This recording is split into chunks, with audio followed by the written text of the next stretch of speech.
पावसाळ्यात धबधब्याचा आनंद लुटण्यासाठी येणारे पर्यटक वाढत्या पाण्यात अडकून कोणताही अनुचित प्रकार घडू नये यासाठी येऊर परिसरातील धबधब्यांच्या ठिकाणी जाण्यासाठी वनविभाग आणि पोलिसांनी बंदी घातली आहे। यासाठी वनविभागानं बंदोबस्त नेमलाय।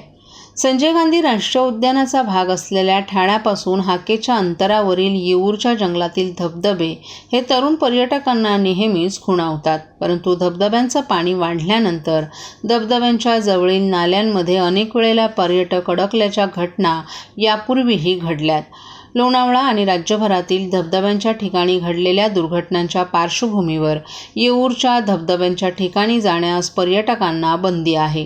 येऊर परिसर हा संरक्षित घोषित केला असल्यानं या ठिकाणी जाण्याला बंदी आहे। तरीही काही उत्साही तरुण छुप्या वाटेनं या ठिकाणी पोहोचतात। पावसाळ्यात येऊरमध्ये होणाऱ्या मद्यपार्ट्यांचं प्रमाणही वाढतंय, त्यामुळे येऊरच्या पायथ्याशी असलेल्या उपवन गेटवर वनविभागाकडून वाहनांची कसून तपासणी केली जाते।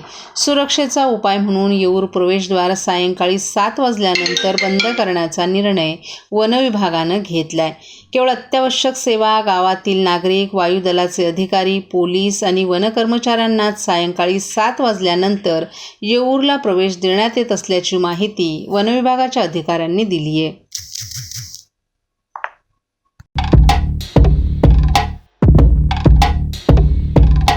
महाराष्ट्रातील भगिनींना आधार देणारी राज्य शासनाची मुख्यमंत्री माझी लाडकी बहीण योजना। या योजनेअंतर्गत अल्प उत्पन्न गटातील 21 ते 65 वयोगटाच्या भगिनींना मिळणार दरमहा 1500 रुपयांची मदत। अर्ज करण्यासाठी 31 ऑगस्ट 2024 पर्यंत मुदतवाढ। कुटुंबाचं वार्षिक उत्पन्न 2.5 लाख रुपयांपेक्षा कमी असलेल्या महिला पात्र।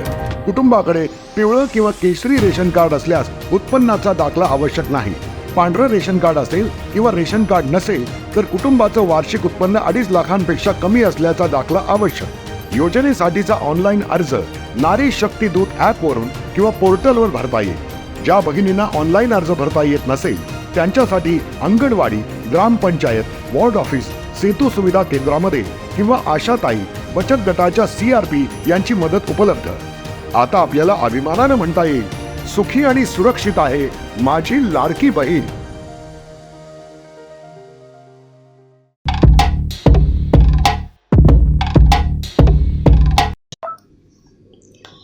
ठाणे महापालिकेचे ज्येष्ठ माजी नगरसेवक आणि वर्तकनगर साईबाबा मंदिर समितीचे संस्थापक बळीराम उर्फ बळीभाई नेईबागकर यांच्या निधनाबद्दल मंत्री दीपक केसरकर यांनी दुःख व्यक्त केले।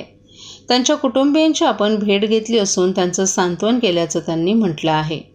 मंत्री दीपक केसरकर यांनी विद्यार्थ्यांचा दर्जावाढ संदर्भात मुख्यमंत्री एकनाथ शिंदे यांनी केलेल्या सूचनांच्या अनुषंगानं पुण्यात कार्यवाही सुरू केली असल्याचीही माहिती दिली आहे। दर्जावाढ अभियान देखील सुरू केलं असून याच संदर्भात मुख्यमंत्र्यांना माहिती देण्यासाठी त्यांची भेट घेतल्याचं त्यांनी सांगितलंय। संजय राऊत आणि उपमुख्यमंत्री आणि मुख्यमंत्री यांच्या वेषांतरावर टीका केली आहे। त्यांनी म्हटलंय, ते काहीही बोलतात, महाराष्ट्राला माहीत आहे की काहीतरी विधानं करायची आणि लोकांची दिशाभूल करायची हेच त्यांचं काम असल्याचं त्यांनी म्हटलं आहे। मंत्री दीपक केसरकर यांनी नवीन राज्यपालांविषयी सकारात्मक भावना व्यक्त करत याआधी देखील बऱ्याच पदांवर कार्यरत होते, त्यांनी खूप काम केले, त्यामुळे आता देखील ते नक्कीच चांगलं काम करतील असं त्यांनी सांगितलं। इथं नेईबागकर म्हणून जुने नगरसेवक होते, त्यांचं निधन झालेलं आहे। त्यांनी अतिशय उत्कृष्ट असं साई मंदिर इथं बांधलेलं आहे आणि त्याच्यामुळे त्यांना कुटुंबियांना सांत्वनपर मी भेट घेतली आणि लवकरच त्यांचं पार्थिव साई मंदिरमध्ये ठेवणार आहे। विद्यार्थ्यांच्या दर्जावाढीच्या संदर्भात मुख्यमंत्री महोदयांनी काही सूचना दिलेल्या होत्या, त्याची अंमलबजावणी मी पुण्याला मीटिंग घेऊन ऑलरेडी सुरू केलेलं आहे आणि दर्जावाढ अभियान सुरू केलेलं आहे आणि त्या संदर्भात माहिती देण्यासाठी मी आलेलो आहे। सर, संजय राऊत म्हणतायत की मुख्यमंत्री आणि उपमुख्यमंत्री अजित पवार हे वेश बदलून शहांची भेट घेत आहे दिल्लीत जाऊन। एक बघा, ते काहीही बोलतात, महाराष्ट्राला माहिती आहे की हे सगळं नेहमी काहीतरी विधानं करायची आणि लोकांची दिशाभूल करायचा हा जो त्यांचा प्रयत्न संपूर्ण महाराष्ट्राला माहिती झालेला आहे, त्याच्यामुळे त्यांच्यावर कोणी विश्वास ठेवणार नाही।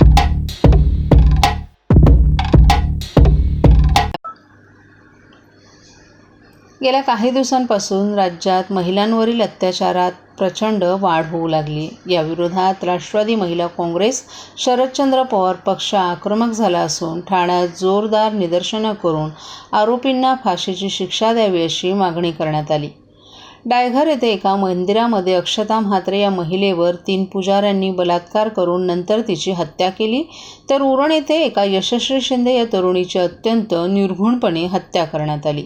गुन्हेगारांना पोलिसांची भीतीच राहिली नसल्यानं असे प्रकार घडत असल्याचा आरोप करत डॉक्टर जितेंद्र आव्हाड तथा प्रदेशाध्यक्षा रोहिणी खडसे यांच्या मार्गदर्शनानुसार ठाणे पालघर विभागीय महिला अध्यक्षा ऋता आव्हाड, ठाणे शहर अध्यक्षा सुजाता घाग, कार्याध्यक्षा सुरेखा पाटील यांच्या नेतृत्वाखाली ठाणे जिल्हाधिकारी कार्यालयासमोर धरणं आंदोलन करण्यात आलं.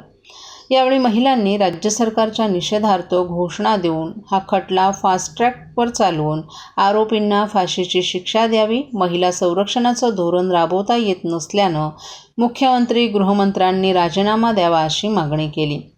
अक्षता म्हात्रेच्या कुटुंबातील सदस्यांची भेट घेतल्यानंतर असं जाणवलं की पोलिसांची भूमिका संशयास्पद असल्याचं ऋता आव्हाड यांनी सांगितलं. पोलिसांच्या तपासाकडे पाहता त्यांची कीव येते.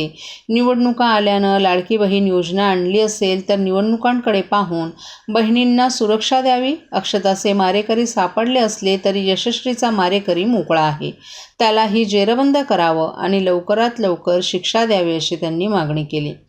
तर सुजाता घाग यांनी या नराधमांना लवकरात लवकर शिक्षा द्यावी, जेणेकरून दुसऱ्या कुणाचंही असे गुन्हे करण्याची हिंमत होणार नसल्याचं सांगितलं.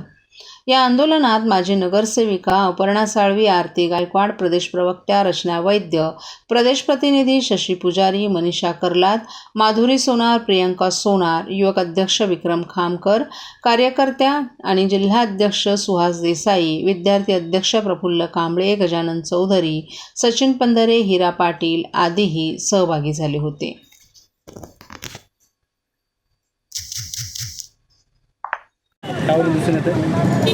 हो, अजिबातच नाही आहेत. कारण आता पूर्वीपेक्षाही असा ट्रेंड झाला आहे हल्ली. रोज दर आठवड्याला असा काहीतरी एक विचित्र घटना घडते ज्याच्यामध्ये नुसतं म्हणजे शारीरिक अत्याचारकडून नाही थांबत आहेत लोक.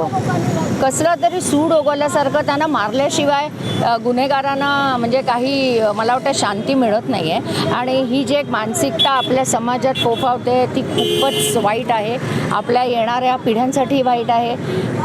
ह्याच्यावर खूप अभ्यास व्हायला हवा आहे की असा समाज का झाला आहे.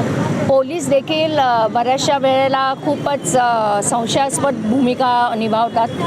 हे आता मी मगाशी पण सांगितलं की अक्षताच्या नातेवाईकांनी सांगितलं त्यांना नीट माहिती दिली जात नाही आहे डायगर पोलीस स्टेशनकडून. त्याच्यामुळे जे काही आरोप आज पोलिसांवर होत आहेत ना ते खूप लाजिरवाणे आहेत. म्हणजे ते जे काय मला पोलिसांबद्दल सांगत होते ते ऐकून मला गृह खात्याची कीव आली की इतक्या वर्षांनी आपल्याला स्वातंत्र्य मिळून झाले आहे, पण दिवसेंदिवस पोलिसांबद्दलचे जे काही विचार आहेत सामान्य जनतेचे ते अतिशय वाईट आणि भयावह आहेत. म्हणजे जर ज्यांनी लॉ अँड ऑर्डर मेंटेन करायला पाहिजे त्याच्याचवर जर जनतेने सांगितलं की ह्यांच्यावर विश्वास ठेवून काही उपयोग नाही आहे, तर हे फारच वाईट परिस्थितीकडे आपण चाललो. We are I think going towards anarchy. You know, काय वाटतं मणिपूरनंतर या ठिकाणी देखील अशा प्रकारचे वारंवार प्रकार होत आहेत, त्यामुळे कुठं ते गृह खात्याने पाहिजे तसे नजर ठेवणं गरजेचं. मणिपूरचे जे इन्सिडन्सेस झाले ना ते थोडेसे पॉलिटिकली आणि रिलिजियसली मोटिवेटेड होते. पण हे जे काही इंडिव्हिज्युअली आज जे काय दिवसा उजेडी होत आहे, म्हणजे आता शनिवारी अक्षता मिसिंग झाली आणि मंगळवारी तिचं जेव्हा जिथे तिची बॉडी सापडली आहे ती जागा खूप आतली अशी नव्हती, जिथे लोकांचा वावर होता अशी ती जागा होती. म्हणजे असं म्हणायचं आहे का पोलिसांना की 3 दिवस ते तिची बॉडी तिथेच होती, किंवा त्यांना CCTV फुटेज दाखवलं गेलं नव्हतं जेव्हा मी गेले त्यांच्या घरी तेव्हा मागच्या आठवड्यात. नंतर बऱ्याचशा गोष्टी ज्या कुटुंबांना संशयास्पद वाटतात.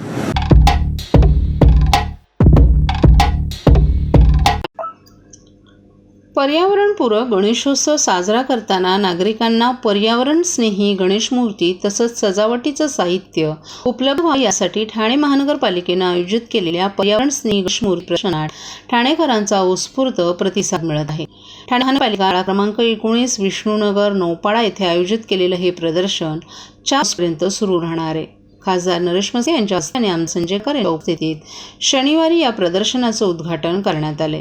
यावेळी अतिरिक्त आयुक्त संदीप माळवी, अतिरिक्त आयुक्त प्रशांत रोडे, उपायुक्त अनघा कदम, मुख्य पर्यावरण अधिकारी मनीषा प्रधान, सहाय्यक आयुक्त सोपान भाईक यांच्यासह पर्यावरण कार्यकर्ते आणि प्रदूषण नियंत्रण विभागाचे कर्मचारी, पर्यावरणप्रेमी नागरिक उपस्थित होते. शहरात प्रभावीपणे पर्यावरणपूरक गणेशोत्सव संकल्पना राबवताना नागरिकांनी पर्यावरण स्नेही सजावटीचं साहित्य पाहता यावं आणि सुलभ खरेदी करता यावी हा या प्रदर्शनाचा उदात्त हेतू आहे. शाडू माती, लाल माती आणि गाईचं शेण, पुठ्ठ्याचा लगदा, शेतातील माती आणि झाडपाल्यापासून तयार करण्यात आलेल्या सुबक गणेश मूर्ती हे या प्रदर्शनाचं मुख्य आकर्षण आहे. या व्यतिरिक्त चटईपासून बनवलेले सजावटीचं साहित्य, पर्यावरण स्नेही मखर, कापडी मंडप झालर, फायबरपासून तयार केलेली चलचित्र या प्रदर्शनात नागरिकांना खरेदी करता येणार असून एकूण 25 स्टॉल या ठिकाणी उभारण्यात आले आहेत. या प्रदर्शनास नागरिकांनी भेट देऊन हा उपक्रम यशस्वी करावा. तसंच प्लास्टर ऑफ पॅरिसच्या मूर्तीचा वापर टाळून पर्यावरण स्नेही मूर्ती आणि सजावटीच्या साहित्याचा वापर करून जलप्रदूषण रोखण्यास पालिकेस सहकार्य करावं असं आवाहन ठाणे महानगरपालिकेच्या वतीनं करण्यात आले.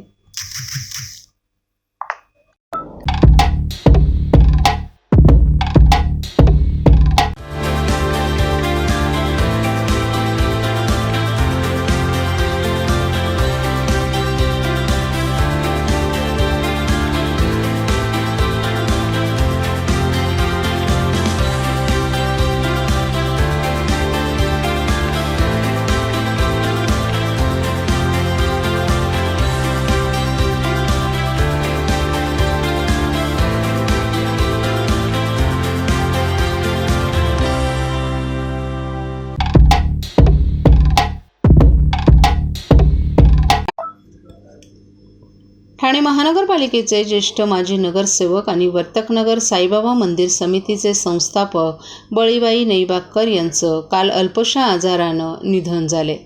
त्यांच्या निधनाबद्दल आमदार संजय केळकर यांनी भावपूर्ण श्रद्धांजली व्यक्त केली आहे. वर्तकनगर साई मंदिराचे सर्वेसर्वा तसंच ठाणे महानगरपालिकेचे माजी ज्येष्ठ नगरसेवक यांच्या दुःखद निधनाची बातमी आपल्याला समजली आणि त्यांच्याविषयीच्या आठवणींनं आपलं मन गहिवरून गेल्याचं त्यांनी सांगितलं. माझी आणि आपली त्यांची मैत्री सर्वश्रुत आहे. तसंच आजच्या मैत्री दिनाच्या दिवशीच त्यांच्या पार्थिव देहाचं दर्शन घेणं हे आपल्यासाठी मनाला चटका लावणार असल्याचं त्यांनी म्हटलं आहे. निस्सीम साई भक्त, कठोर परिश्रम करणारे, तत्वनिष्ठ असे बळीबाईंनी राजकारणापेक्षा समाजकारण केले. ठाण्यात पहिल्यांदाच साई महाराजांची प्रतिशिर्डी त्यांनी उभारली. प्रामाणिकपणे निस्सीम साईंची सेवा केली आणि लोकांचीही सेवा केली. अशा बळीबाईंना त्यांनी भावपूर्ण श्रद्धांजली व्यक्त केली आहे.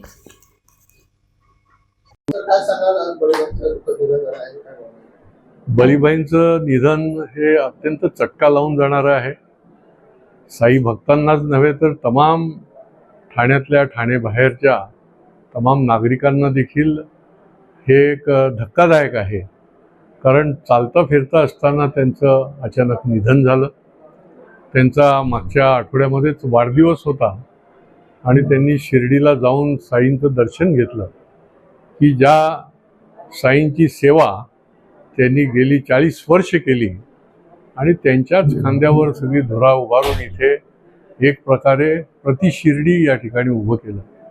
बळीबाईंनी राजकारणापेक्षा समाजकारणामध्ये जास्त काम केलं आणि सर्व संघटना, सर्व पक्षांचे लोक जे आहेत ते त्यांच्याशी जोडले गेलेले होते.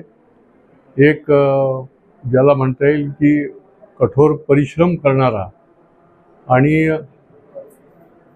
तत्वनिष्ठ, हे तत्वाला कधीही त्यांनी मुरड न घालता काम केलं आणि एक मोठं अशा प्रकारचं हे संस्थान जे आहे ते तळागाळातल्या लोकांना, सवंगड्यांना बरोबर घेऊन गेली 30 वर्षापेक्षा जास्त वर्ष या ठिकाणी सुरू ठेवलं. धार्मिक कार्याबरोबरच शैक्षणिक आणि सामाजिक समाजामधल्या तळागाळातल्या माणसाला देखील वरती कसं आणता येईल त्याच्याकरता त्यांनी कायम काम केलं. आणि त्याच्यामुळे खरं म्हणजे शब्दाने व्यक्त येता येणार नाही अशा प्रकारचं दुःख जे आहे ते त्यांच्या कुटुंबियांना तर आहेच, परंतु तमाम सगळ्या साई भक्तांना देखील आहे. ईश्वर मृतात्म्यास शांती देव. ओम शांती.